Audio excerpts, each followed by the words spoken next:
Into Summer League we go, where Meleek Thomas is averaging 28.3 points per game. Are you betting on him to win Rookie of the Year, Mike? No, but he does lead the Summer League in scoring thus far. He had 35 against the Miami Heat last night, his 3 games, 20, 30, and 35. Earl, what's up?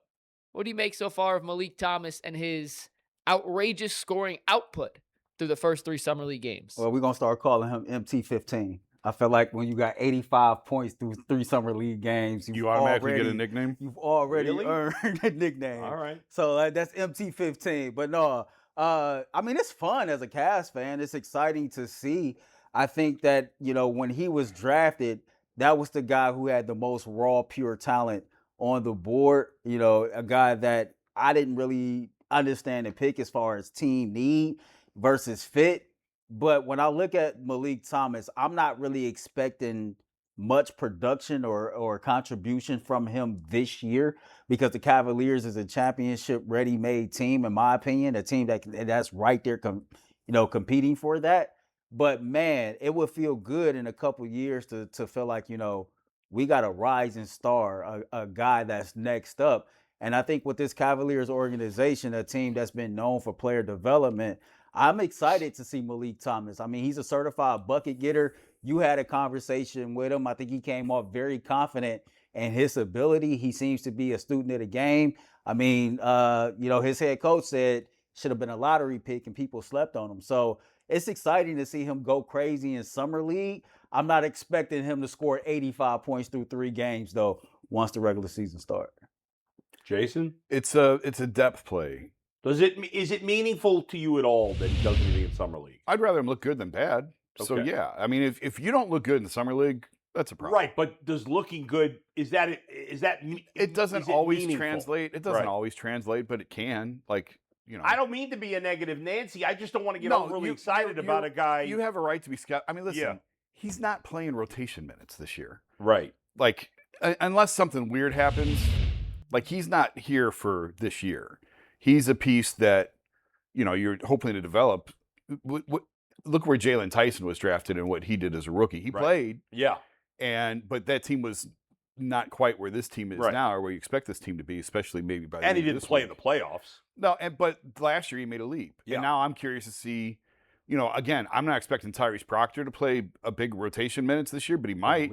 If you get 1 or 2 guys go down with injury. Right. So when you are where they are with the cap and where they are with the apron and everything else, it is critical that you develop guys on the margins. And they have been really good at that over the years. They have. They nailed the Tyson pick.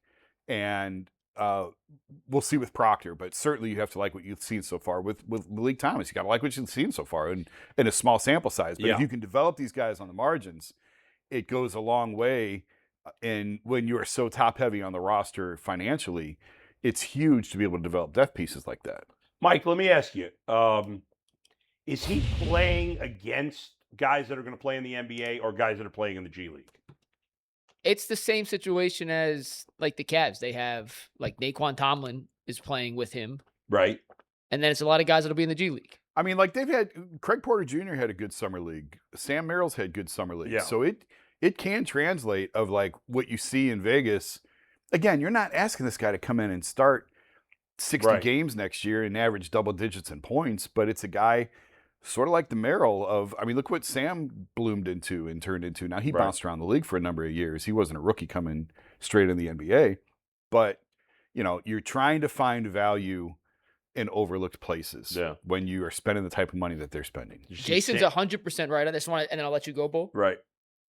In the second apron era, guys who can at least contribute in some capacity at some point on a rookie deal are more valuable than they've ever been. 100%. But what I'm trying to figure out is, don't get your hopes up for this season. Are any of the other good rookies, has he played against, is there any of the other good rookies that are going to make an impact in the league? Has he gone against any of those guys? Have they defended him? I'm just trying to get a feel for that. Or is he or are the guys defending him guys that are definitively G League players? I think I get what you're saying. I just want to know. Do the Cavs got teams like Utah, Memphis, some of them on their summer league schedule who drafted some of these top rookies that's going to have an immediate impact, and you would like to see him play up against some of those guys to see where it's at. But I'm right there with both of you all. I mean, it's exciting to see him do this. I don't have any expectations of him being a legit contributor to the Cavaliers this year. Right. But if we can stay the course with our player development that we've seen over several years now with this Cavaliers team, then just maybe in 2 or 3 seasons, he can be a constant contributor on this team. You look at Jalen Tyson, his rookie year to his second year. Yeah. I'm somebody that's interested to see. I mean, Tyrese Proctor is a 6'6" point guard that can go get a bucket. So I am curious to see what that year 2 jump looks like for him. Unless it's like a boatload of injuries, I wouldn't expect Meleek Thomas to really be on the floor doing much. Yeah. And it's not because he's not capable. It's just that this team is in a different place. They have not played a top rookie yet. On Wednesday, they play New Orleans. Yeah. Jeremy Fears, who was a top 10 pick last year, plays point guard, has been with them in Summer League. They have some other guys who are actual NBA future guys that they believe in. But I think what's worth taking away from this, and once again, it's Summer League. No one's going crazy in terms of... I think you are going crazy. I haven't even raised my voice yet. G. Bush was going crazy yesterday. Well, but I mean, you on social media, you're kind of losing your mind on there. I tweeted he was born to score buckets, which coming out of Arkansas, right now. coming out of Arkansas, he was known to be a bona fide scorer. Yeah. That was his best trait. The question was, could he be a playmaker? Could he defend? The scoring wasn't a question. Yeah. Did Calipari help you with that when Calipari was like he should have been a lottery pick? No, but I think it looks Every like coach says that. I'm in just the saying early, we don't know that until he plays in the NBA, not in the Summer League. We don't know those things. We don't have the answers to those things. he's making NBA quality caliber. You know what has me excited though, Mike? I told Jason this. When I see him play and then I watch the interview, you know, I'm an optimist and I like to get excited for my team to potentially have that next guy. And I think back to when Kobe Altman drafted Kevin Porter Jr. Mm-hmm. Like Jason said, if he didn't have the issues upstairs, that dude would have been a lottery pick. And a lot of people thought the Cavs got a steal at the end of the first round because he was that talented. Yeah. Maybe Meleek Thomas can check the box of being that talented without having all the other issues. Maybe Kobe looked at this like, this is my second chance to possibly get one of those type of guys.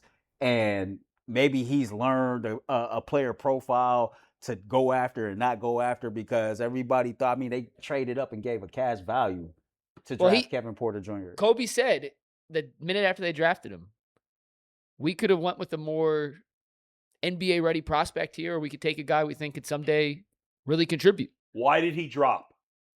He was projected to go late first round, early second.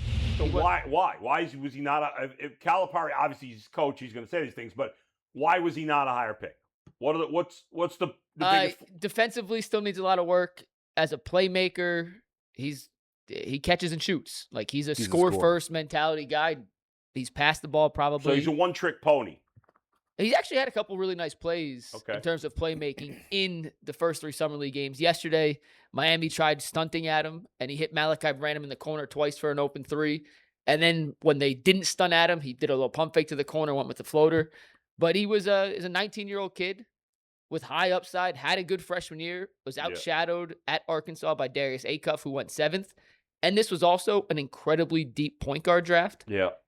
Picks 5, 6, 7, 9, 13, 6. There's like 11 point guards that went high.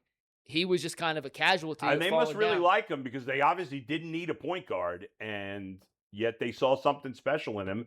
And Earl's right; they have done a good job with some of these late picks. He's a lottery ticket. Promising. He's a lottery ticket. I just don't want to go too crazy because we've seen so many guys do well in the summer league, and it just doesn't. We're going to talk about him for the next and then that's 3 weeks. Yeah, and that's it. Yeah, all right, good. Like you said, like you guys have said, better to look good. Like it's more of an indictment if you don't look good than it is something if you do. I'll tell you this. I can't wait to go see him play in the G League. I can't wait to see that. I think that that's going to be exciting to see him. Cavs got a pretty good G League team, and so I'll be interested to go see him play. Can't wait. All right, we'll take a break. We'll come